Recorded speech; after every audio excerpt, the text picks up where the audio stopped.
Hi! Ayan po guys, mayroon po tayong tuyo. Yung tuyo ko po guys, nanggaling pa po yan ng Surigao, padala po ng ate ko. Ayan po guys, napakarami po siya. Mayroon po siyang sapsap, mayroon po siyang tamban kung tawagin. Ayan, marami po siyang klase yan guys. Ayan.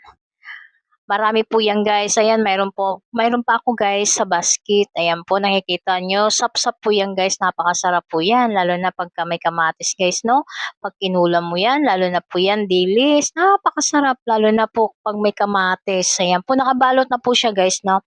Napakarami yan guys. Pero yan na lang po ang natira. Yan, napakasarap preto po yan. Ako mahilig po ako guys sa tuyo na ulam. Lalo na po ngayon na umuulan-ulan, napakasarap po ang tuyo na iulam guys, ayan po yan. Yan po ang tamban kung tawagin guys, ayan napakarami po yan noon guys, yan konti na lang ang natira sa akin, ayan po.